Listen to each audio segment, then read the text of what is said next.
আসসালামু আলাইকুম সবাইকে। আমি আজ খুব সহজভাবে একটি গ্রামের দৃশ্য এঁকে দেখাবো।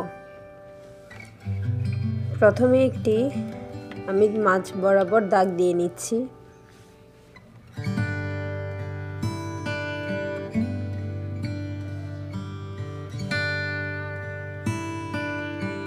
আমার দাগ দেওয়া হয়ে গেল।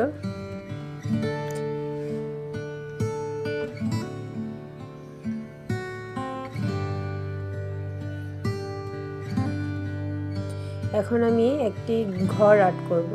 ঘরের জন্য প্রথমে আমি এ শেপের একটা দাগ দিয়ে নিব, তারপর আমি আরেকটি দাগ দিব। উপরে আমি দাগ দিয়ে নিচ্ছি ঘরের চালের উপর। এখন আমি ঘরের নিচে দাগ দিয়ে নিচ্ছি। ঘরের চালটা হয়ে গেল। এখন আমি ঘরের নিচের অংশটুকু করে নিব। আমি 3টা দাগ দিব। আমার ঘরটা হয়ে গেল। এখন আমি ঘরের দরজাটা দিয়ে নিচ্ছি। এটা ঘরের দরজা। এখন দিব জানালা। এটা হলো ঘরের জানালা। আমি আরেকটি ঘর আর্ট করব। এ শেপ আবার দাগ দিয়ে নিব। এ শেপের আবার দাগ দিয়ে নিচ্ছি। নিচের অংশটুকু করে নিলাম দাগ দিয়ে। উপরের দাগ দিয়ে সাইডের অংশটুকু দিলাম। এখন ঘরের চালটা হয়ে গেল। আবার 2টা দাগ দিয়ে আমি ঘরটা কমপ্লিট করব। এখন আমি আবার ঘরের দরজা দিচ্ছি। এটা হলো ঘরের জানালা। এখন আমি আরেকটি ঘর আর্ট করব। ওই ঘরের পাশে আরেকটি দাগ দিলাম, সাইডে একটা দাগ দিয়ে দিলাম। ওই ঘরের সাথে লাগিয়ে আরেকটি নিচে দাগ দিলাম। এখন আরেকটি দাগ দিয়ে আমি আরেকটি ঘর আর্ট করে নিলাম। এই ঘরে দিলাম জানালা। আমার 3টি ঘর আর্ট করা হয়ে গেল। এখন আমি সুপারি গাছ আর্ট করব। ঘরের মাঝখানে যে জায়গাটা আছে সেখানে আমি দাগ দিয়ে নিচ্ছি, লম্বালম্বি 2টি দাগ। এখন আমি গাছের উপরের অংশটুকু আর্ট করব। 2টি দাগ দিয়ে আমি ঢেউ ঢেউ দিয়ে দিলাম। এখন আমি আরেকটি দাগ দিয়ে আবার দিয়ে দিলাম। এভাবে আমি সুপারি গাছটা আর্ট করে নিচ্ছি। ভালো করে খেয়াল করলে আপনারা বুঝতে পারবেন আমি কিভাবে গাছটা খুব সহজেই আর্ট করে নিলাম। অনেক সহজভাবে আমি সুপারি গাছটা আর্ট করলাম। এখন আমি আরেকটা সুপারি গাছ আর্ট করব। তার জন্য আমি ওই খালি অংশটুকুতে আবার 2টা দাগ দিয়ে নিচ্ছি।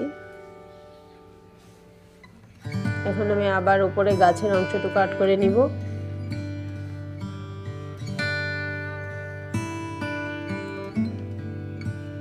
যারা এখন আমার ভিডিওটির সাথে আছেন যারা এখন আমার ভিডিওটি দেখছেন, দয়া করে আমার ভিডিওতে যারা এখনো লাইক করেননি, লাইক দিয়ে আমার পাশে থাকবেন যাতে অন্যরা এই ভিডিওটি পায়। আপনাদের একটি লাইক আমার ভিডিওটিকে আরো অন্যজনের কাছে পৌঁছে দিবে। এখন আমি ঘরের উপর একটি গাছ দিয়ে নিব। 2টি দাগ দিলাম, গাছের ডাল দিলাম। এখন আমি খুব সহজেই একটি গাছ আর্ট করে নিচ্ছি।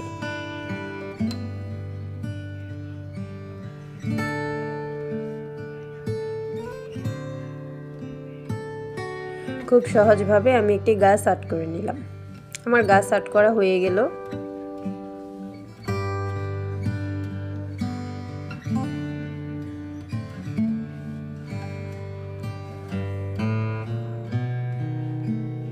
এখন আমি একটি নদী আর্ট করব। এর জন্য আমি ঘরের নিচ থেকে একটি দাগ টেনে নিচ্ছি। আপনারা খেয়াল করলে বুঝতে পারবেন আমি কিভাবে দাগটা টেনেছি। একটু বাঁকাভাবে নদীর পাড়টা আর্ট করছি।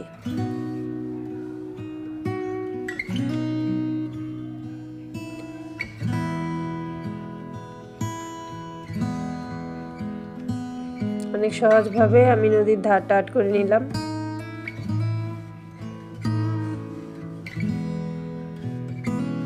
আমার নদীর ধার আর্ট করা হয়ে গেল। এখন আমি একটু গাঢ় করে নিচ্ছি। পেন্সিল দিয়ে আমি একটু গাঢ় করে নিচ্ছি সাইডের অংশটুকু। দাগটাকে গাঢ় করে নিচ্ছি। যারা এখনও আমার চ্যানেলটিকে সাবস্ক্রাইব করেননি দয়া করে আমার চ্যানেলটি সাবস্ক্রাইব করে আমার পাশেই থাকবেন এবং আরও নতুন নতুন ভিডিও পেতে আমার চ্যানেলটি ফলো করবেন।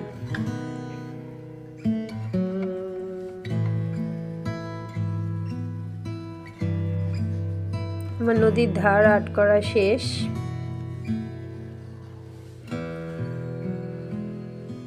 এখন আমি একটি নৌকা আর্ট করব। একটু বাঁকাভাবে একটি দাগ দিয়ে নিলাম, তার উপরে আরেকটি দাগ দিয়ে নিচ্ছি। ভিতরের অংশটুকু আমি গাঢ় করে নিলাম পেন্সিল দিয়ে। এখন আমি উপরে আরেকটি দাগ দিয়ে নিচ্ছি, খালি অংশটুকু আমি সাইডে দাগ দিয়ে দিয়ে ভরিয়ে দিলাম। এখন আমি একটি লাঠি দিয়ে নিচ্ছি। আমার নৌকা আর্ট করা হয়ে গেল। খুব সহজভাবে আমি নৌকাটা আর্ট করেছি। এখন আমি ঘরের জানালা দরজা পেন্সিল দিয়ে কালো করে নিচ্ছি।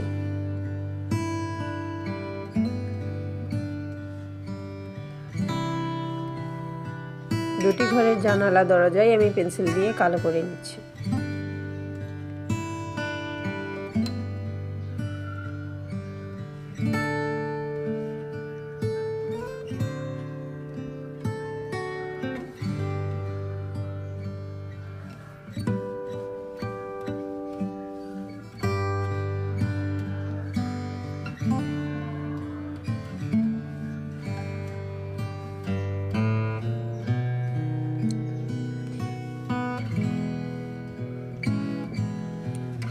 এখন আমি পেন্সিলের শেড দিয়ে নিচ্ছি। হালকা করে পেন্সিল ধরে পেন্সিলের হালকা হালকা শেড আমি ঘরের উপর দিয়ে নিচ্ছি। পুরাটা ঘর আমি হালকা শেড দিয়ে নিলাম। এখন আমি অন্য দুটি ঘরও পেন্সিলের হালকা শেড দিয়ে নিচ্ছি।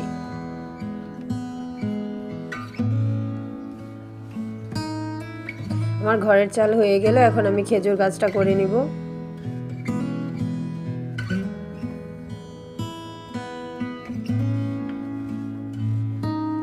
এটারও আমি দুই গাছে পেন্সিলে শেড দিয়ে নিলাম। এখন আমি গাছের উপরের অংশটুকু আমি দাগ দিয়ে নিচ্ছি একটু গাঢ় করে, গাছের মাঝের অংশটুকু। তারপর সাইডের অংশে আমি আবারও পেন্সিলের হালকা শেড দিয়ে নিচ্ছি।